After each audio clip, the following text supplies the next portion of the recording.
more exciting than the start of volleyball season and the matches we saw last weekend.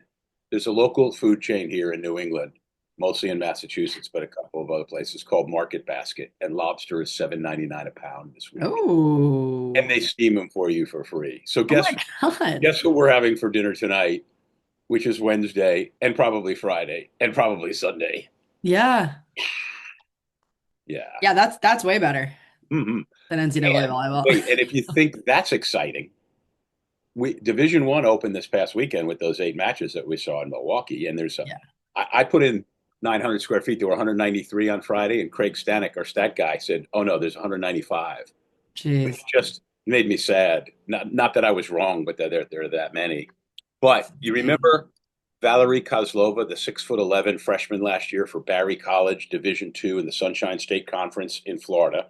You read about her at 900. Just nod yes. I was gonna say I definitely read about her. I can't say I can say I ever watched, not that No, maybe I'd have access. nobody's ever seen her play, probably. Yeah. They opened their season Thursday here at Bentley, a Division Two power. They play She's so Central cool. Missouri, then they play Grand Valley State on Friday, and then Bentley Saturday morning. I can't get there Saturday morning, so I'll still be doing 900. But tomorrow or Friday, I am going to finally go see Valerie Kozlova, the 6'11" outside hitter, who was the MVP of the Sunshine State Conference last Okay. year. All right. It's the little things in life, remember? In this case, the very big things. Well, I'm glad we got some D1 play last weekend with those 8 matches. Those were ended up being we only got one 5-setter, but in general, I feel like we saw where the teams were at. We got some really competitive sets, and it was fun to see all these new faces come out and shine. Absolutely. And we, even though there were some things that were very predictable and we weren't surprised, there were other things that were really surprising. I mean, right Yeah. from the get-go, the first match, I think we're surprised that Louisville beat Texas A&M, but Kendall Stour hurts her back in serve and pass Yeah. on Friday morning and doesn't play in both their matches. What a shame, because she's such an exciting and dynamic player. Yeah, that was a massive bummer. And we had learned about that in practice the day before, and it was like, okay, what the heck? What are you going to do with Texas A&M now? I thought, for them not having any starters besides Stowers from that national championship winning team last year, it was just going to be like, we'll see what the heck happens. I thought Louisville did fantastic in that opening match. You had Peyton Peterson, who was their outside last season, playing libero, which was a switch that they had She, literally done 1 week prior, which is she pretty was insane. good. She's a big, strong libero who doesn't get blown Yeah. off the ball with and has a great volleyball mind. Her mom is Bobby Peterson, the great coach at Northern Iowa. Her sisters Yeah. all played at Division One, and what a by the way, 2 sets of girl twins um, in the Peterson family. She's a twin. Yeah, Peyton. she was phenomenal. I thought Cabello looked just like she did last season. It was fun to see Chloe Meester come out. She was that second outside and absolutely crush it. So it was fun to see Louisville kind of get that win that felt really big for them to start. But then a completely different flip of the script the next day, which was what made this so fun as they lost to Wisconsin in three. Right. Well, Brooke Baltimore, the transfer from Kentucky, looked right at home there. That's a nice dimension. And when she's playing well, Chloe Coyne's playing well. They have really nice pins. The setter Cabello is really good. They're nice. And A&M. It's hard to gauge anything from that match, but you come back to, as I said to Emily, I have them all up on the computer here. We're trying to keep up. Well, forgot the other match. Kentucky swept Wisconsin, and Kentucky looked all world that first match, didn't they? They looked so good. I mean, this was, it looked like the same Kentucky team that we saw, in terms of skill level kind of pickup from last year. Brooklyn DeLay, who, unbeknownst to anyone, had a torn meniscus last season and had it repaired in the offseason, looked so good. She's going back to her topspin serve. She was phenomenal. I thought Lizzie Carr did a really good job, 8 kills, no errors in that match. Going up against a Wisconsin team where, 7 of 12 players who saw action were new. So that was really fun to see all these new players kind of shine. Audrey Flanagan, their outside, I thought did a really nice job as a freshman. Charlie Furbringer is obviously, she's one of the best for a reason. I thought having so many new pieces navigated that incredibly well. Throughout the weekend, I will say as a whole, obviously that match against Kentucky, not so much, but coming back against Louisville and looking really good.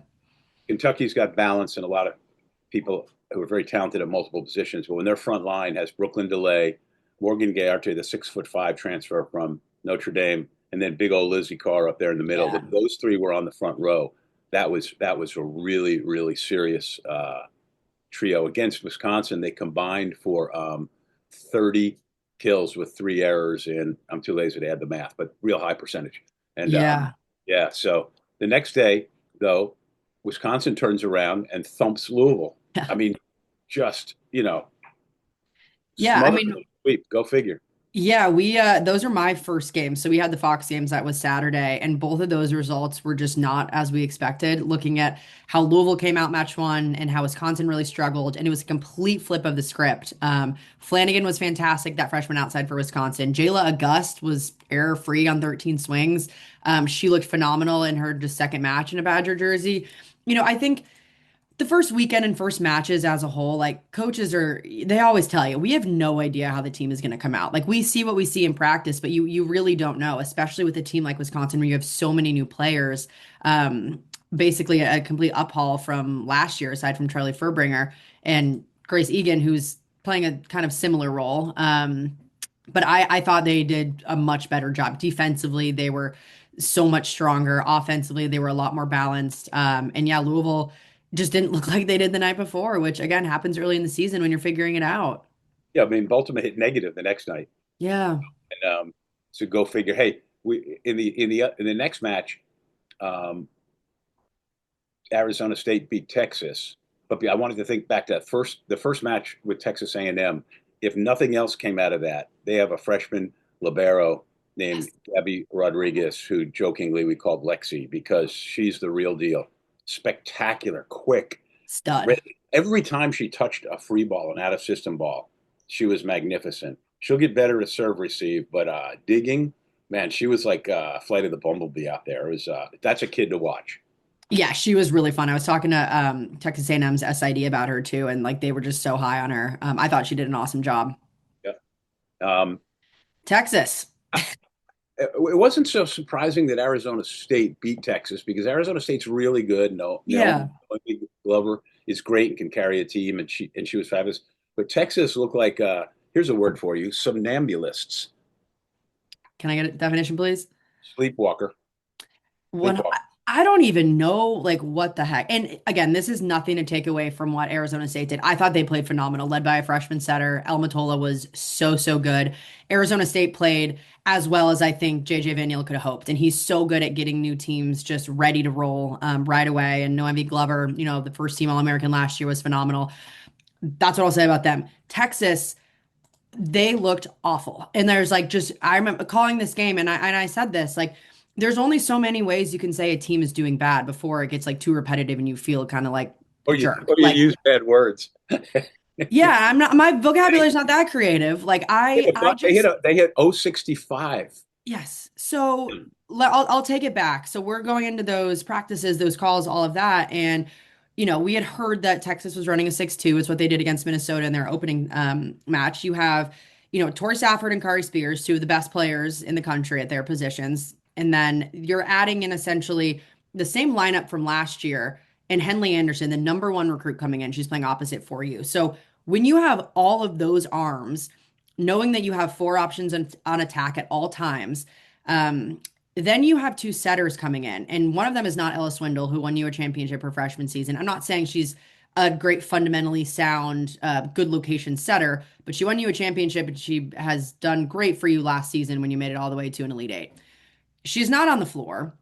You bring in a freshman, and then you bring in a player who's been on the bench for you, would come in as the dub sub. Location all over the place. The passing was atrocious. The offense literally looked like they had never run this system at all. And it looked like Jarrett just threw him out there, which was not the case. They've been practicing it forever. Then you add in the fact that in January, they started doing topspin serves for every single one of their players, unless you had a really effective float like Ramsey Gary or Rella Benny. Otherwise, every single player is doing topspin. You missed 17 serves. You have three aces. It all looked like they had just been doing that for the first time that day. It was one of the worst starts to a season coming from a top team that I think we've ever seen. No, no doubt. The only thing that was impressive from both teams was the blocking. Texas had 14 blocks and Arizona State had 13, which contributed, of course, to the low hitting percentages. But still, to Nia your Button was great. So that was really the only bright spot. In the middle, she did a phenomenal job, definitely taking leaps from last year. But it was like the expectations for the number two team in the country are so high when you bring back almost your entire starting lineup.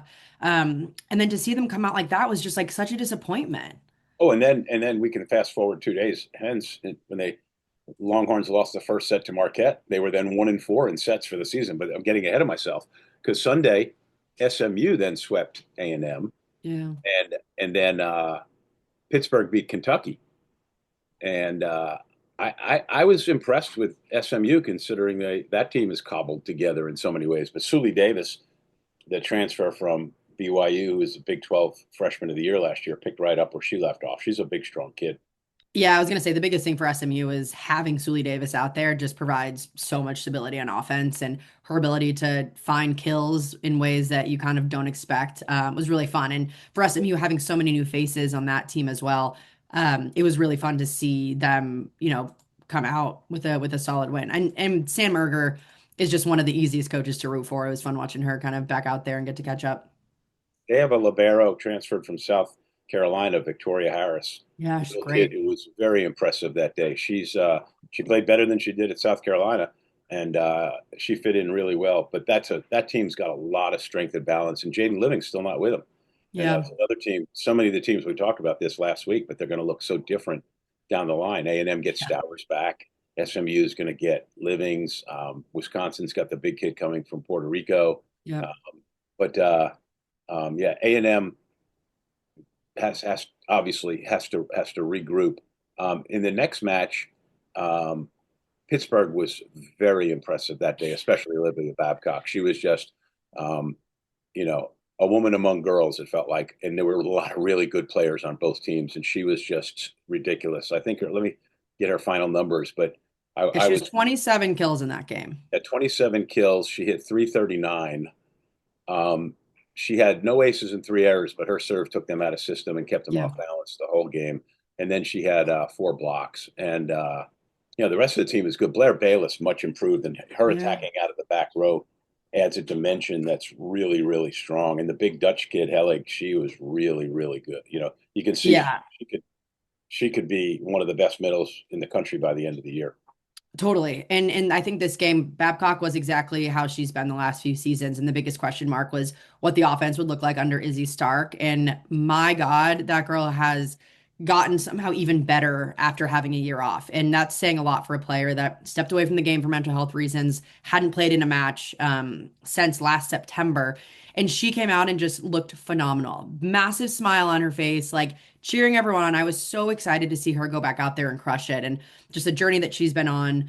I think it says a lot about her strength, and I think Pitt's trust in her. And she was phenomenal. I mean, she looked like Carlini defensively. Nothing fell around Well, her. yeah, well, that didn't last until the next match out, but we'll get to that in a second. Then she got better, but her feet are so fast, and she makes such great choices. She has beautiful hands. She's big. Strength. In that game, delay 13 kills, 11 errors. So everybody's riding a roller coaster, but I'm not worried about Kentucky. Kentucky is a potential Final Four team as well, and then let's see. As I keep moving forward here in all these little things, the last day, so Pittsburgh overwhelmed Xavier 3-0, but had Dan Fisher called timeout at 6-5 and again at 10-9 in the first set, and then switched to a 6-2 because he said that was something that was coming, but I don't know. I thought it was a much needed wake up call for Pitt, and they went on to sweep Xavier. But Charlotte Moriarty, Yeah. what a great match for her for Xavier. That was Yeah. she It played was so well and was so easy to like on the court and was so happy to talk about it afterwards. And they were realistic about it. It was great. Yeah, talking to Chrissy Peffenberger before those games, she was just so excited for this opportunity and to show people that it wasn't really a fluke of their success they had last year. And I think they showed that. I mean, set one especially, like they were tied. I think it was 18-18, and then Pitt went on a big run, but they ended up catching up. They went on like a 5-0 run themselves. It was really fun to see kind of that team come alive. They were so much fun. Their bench was awesome. Like they were similar to Arizona State, like just fun little antics on the sideline. And yeah, I thought Xavier was great. Moriarty was phenomenal. But yeah, Pitt, it took him a little bit to wake up. And talking to Fisher today, he said kind of just felt like the team needed to wake up a little bit. And then obviously set two and set three were quite different. They hit 367, but that's 278 in the first set, but then 500 in the second, 375 in the in the third. Yeah. They were after it. And finally, Texas loses the first set to Marquette, has to battle back, and then won 15-8 in the fifth. And I imagine the Texas coaching staff is trying to figure a few things out. Yeah, that's a good way of putting it. I will say, I think it was set three. Yeah, set three. That kind of looked like the Texas team that we expected. Like the offense was rolling. We saw them like find rhythm. Kari Spears turned it on. Stafford turned it on. We talked to Jared Elliott between those two matches. So after losing to Arizona State and before this one, and we were like, "Are you sticking with this system? And are you sticking with the topspin serves?" And he was like, "Yeah. I mean, it's match one. Everyone wants to have these, crazy opinions about how nothing's going to work and da da da." He's like, "This is a system that's worked best for us in practice, numbers wise. We're really confident in this. We want to weather the storm." And I know I said this on air, but I mean, they put up, I think it was 10 aces in that match. Like the topspin serves, missing them is not an issue. That's what you see in the men's game all the time. If you're putting pressure on opponents, and it looked a lot cleaner. I think a lot of that he said was nerves on the first night. But if you're missing that many serves, the issue was that their offense wasn't backing it up and they were missing too many attacking options. Like if you have that many missed serves, that's okay as long as you're not making those attacking errors. And that was kind of the issue that Texas was running into was their offense just didn't look good enough. And they figured it out. But set five definitely looked like Texas that we expected. I think it's going to be slow coming for this team to hit their peak, but I wouldn't be surprised for them to hit it sooner rather than later. They just got to figure out the setting situation. I'm surprised we didn't see Ellis Wendell at all, but he's confident in the other two. I guess in that fifth set, Yeah. Torrey Stafford was 4 kills, no errors in 6 swings, and Kari Spears was 5 kills in 5 swings. How about Carson Tyler for Marquette, I the was just gonna, Ball yeah, State thank you. You transfer? beat me to it. Great performance, and happy for my guy Tom Mendoza at Marquette because Yeah. one of my favorite coaches, and his teams get better. Let me say this: if Creighton is picked to win the Big East and Villanova is picked second, and then Xavier and Marquette are third and fourth and whatever, that's going to be a good league this year because Well, those they that got three in last year, right? I think. Because Um, Xavier was an at-large. They might have got four. by the way, and since we're doing this on Wednesday, all of you will be seeing this for the first time on Thursday, and it's included in this edition of 900 Square Feet. Our guy Craig Stanek came up with some unbelievable stats about missing serves and aces and playing it exactly to what you just talked about. And how he comes up with this, the research he did was unbelievable. But if you haven't read 900 Square Feet yet, for that matter, if you're not a subscriber, 900squarefeet.com and sign up. But if you are a subscriber and you haven't read the email yet, scroll down to the bottom because I got that whole piece down there. It's amazing. Okay, enough about last weekend. It was just great, though. It was so much fun. It was fun to see everybody. Milwaukee's fabulous in the summertime. Oh God, the weather was perfect too. That Yeah, was awesome. I so, got a so bunch of many, spotted yeah, cow to take home. so many people came in from the volleyball world, at least for a day or two, and we got to see so many people, and Mhm. it was way fun. Jimmy Gordon and the AVCA did a great job with that tournament. Not sure it needs to be 4 days. I was kind of limping into the finish line, but it was for me personally the opportunity to see 8 of the top 12 teams, and then Marquette and Xavier, and to have so much fun with away from the gym and then in the gym seeing all those people. God, it was just great. But there's no rest for the weary, he said, as young Emily prepares to go to Pittsburgh. Yeah, quick turnaround. We've had coaches calls all day talking to Stanford, Wisconsin, Pitt, and Kansas. So a lot of top teams. I'm really, really excited for these matchups. Yeah, we've got when do we start? Friday games? Yeah, Kansas, Pitt, Wisconsin, Stanford, which I think Wisconsin, Stanford is going to be a really exciting match because, you might look at it on paper and say, okay, Stanford might be the better team here just with the experience and all the players that they return. But Wisconsin's had 2 games to practice, which at the end of the day is a really big factor there. I'm pumped to see Stanford come out. I mean, you bring back Logan Park setting, you have Julia Blashob, Ipar Kurt, Jordan Harvey, the two middles who are absolutely phenomenal, and Lizzie Andrew, America Sayer. An awesome team that brought back essentially everyone except Elia Rubin. And Coach Hamley does, I know I said this the other day and it seemed shocking, but he also feels like their ceiling's higher, even without Rubin, just because of the experience this team has. I can't wait. That's going to be a great tournament. Yeah. The first one is the one that neither one of us are going to, but the so-called Spikes Under the Lights. in AT&T Stadium where the Cowboys play. Well, maybe they played there and they play. Um, and it's TNT's first foray into covering volleyball. Our friends Anne Marie Anderson and Holly McPeak are on the scene. As of this moment, we will not have a photographer there because the organizers denied us a media credential for a photographer in the big Really? gigantic stadium. Yes, what is going on? I don't know what's going on. And then I had a lot of people who were associated who were going to be there say, "Hey, can we try to help?" I was like, "Yeah, because our Dr. Matt Powell wants to shoot pictures there."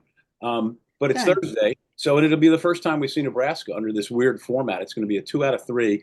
And then there's conflicting information because it appears there's a 3 hour window. And I don't know whether they bought the time or if they'll extend it because they've got scheduled a 7 o'clock match, an 8 o'clock match, and a 9 o'clock match. The two winners playing at 9 o'clock. And you and I both know there's no way in hell.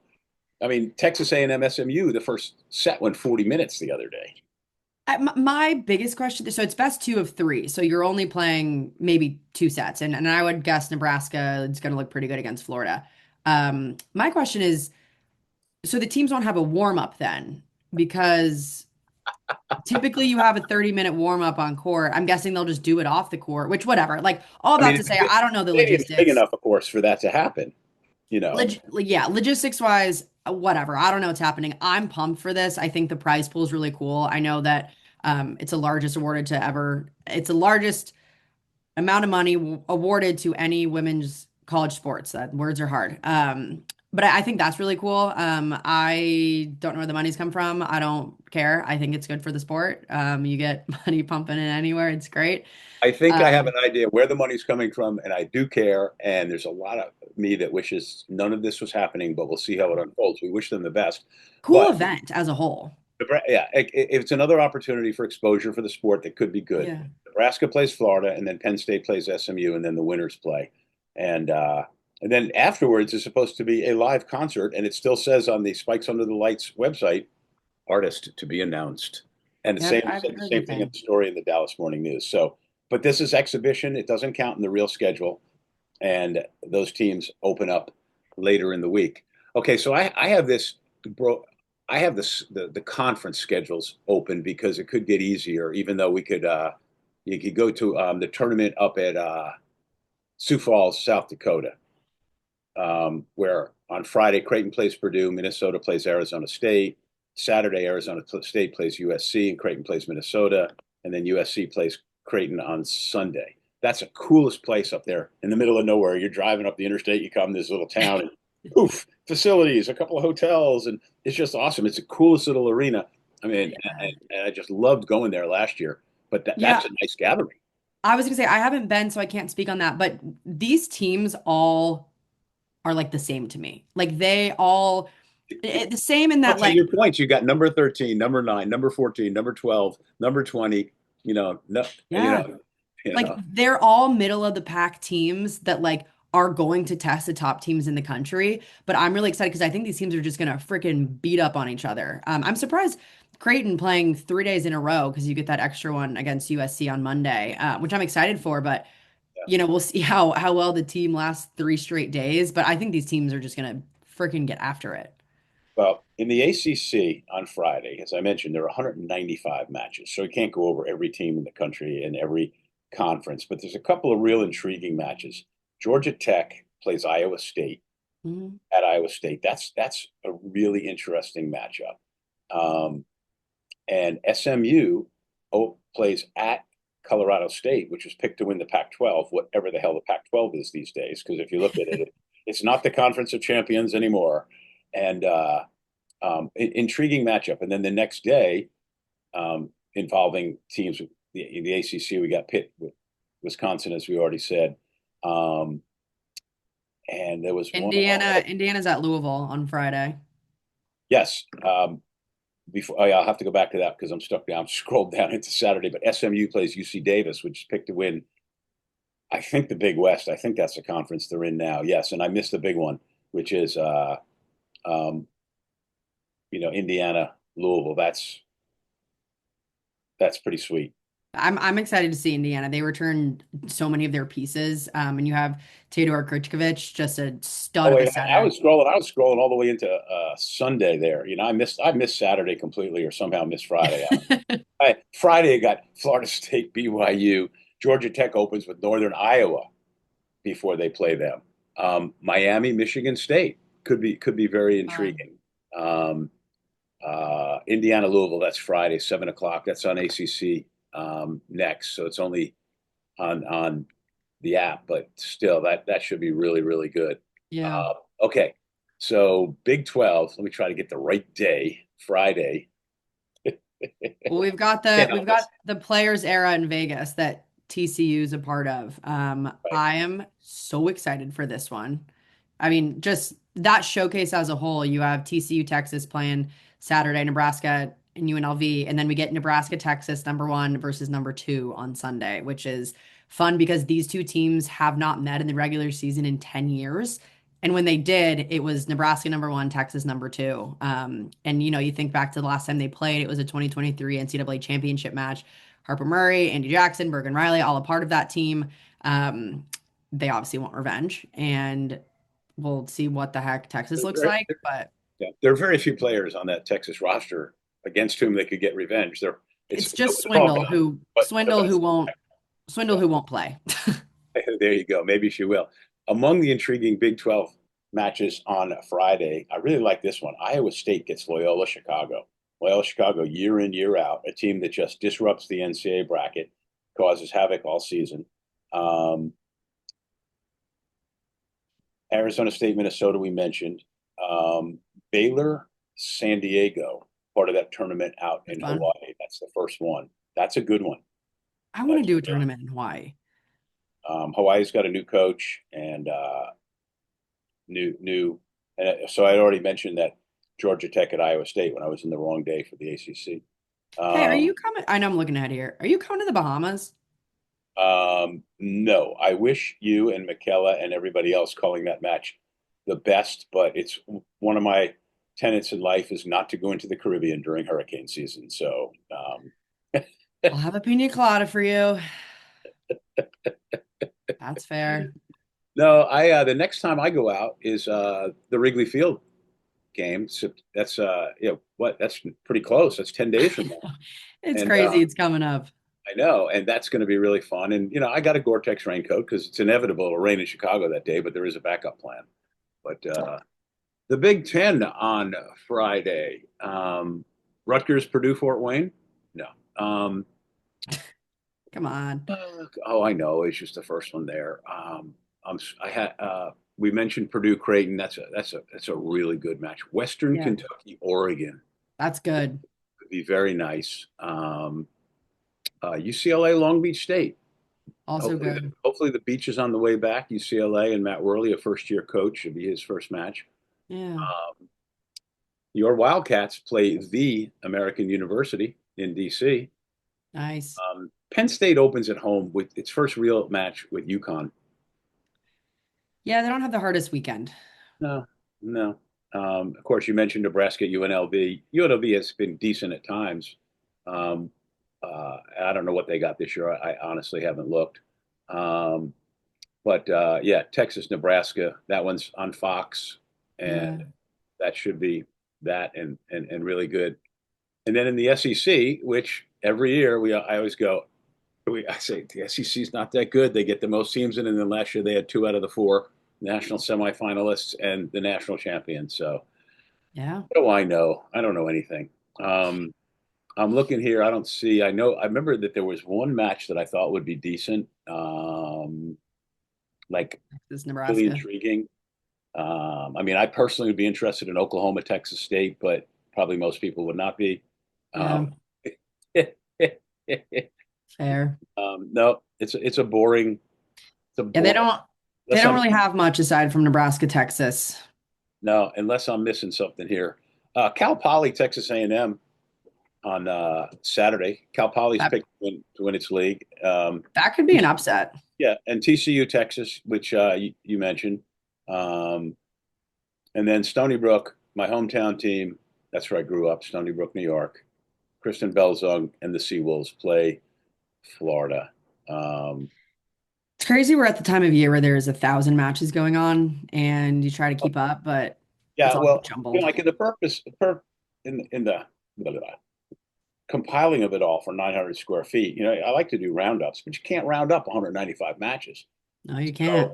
I'm just going to have to link people to conference scoreboard pages and highlight, the important results as best, and hope that we don't miss too many of them. Craig Stanik's going to be got his computers working, and we'll scan things, and we're always on the alert for reverse sweeps, high kill performances. Somebody will have 30 plus coming up this weekend. It's Yeah. inevitable, and there'll be some really good matches. I you know, have to go see Valeria Kozlova, the 6'11" Russia. I mean, And the I've got to go see Olivia Babcock. yeah, well, you get to, but we already saw her last weekend. Um, just, just as an aside, for those of you who may remember, Leonid Yellen, who was the Louisville coach for a long time, and then he finished his Division I career at Syracuse, and he had originally been the coach at Barry College. That's Barry in Florida, and left Syracuse to had all the cold winters he could take, and went down back to Barry, and has an international roster that's amazing, and is a wonderful guy to visit with. So, um, yeah, and that's not Barry College, which is the school in Rome, Georgia, that is now Division III, where Kirk Feinswog played basketball way back when. Oh, There you go. nice. All right, so I Whew. think we covered it and a bunch of others. We did good. I think we covered it. I'm excited to get to Pittsburgh. Crazy next 10 days coming up. But we're gonna push through it. We always it's this it's not even like the real first weekend yet, and Emily's on fumes. But the truth Oh, of it is, in her defense, there's so much to try to soak in. Your brain goes from those 10 times yeah. And to look, even with like, we do all these coach calls. Like I covered 6 teams last weekend. I have 4 this weekend. I have Tuesday, Wednesday, the Texas A&M, Indiana, Georgia, Purdue thing. I've got Friday DePaul and then Wrigley Sunday. So it's like, and all that I'm so grateful. But your wheels start to turn of like which players on which team. My oh, brain. how about me? How about me texting you the other day, going, "Why isn't Coach so and so here in the gym?" And you were like, "Why would he be?" And I it was like, said, "Oh yeah, well, his team's not playing." yeah. That was on day 4 of the of Uh, that tournament in Milwaukee. Yeah. no, So I'm with you.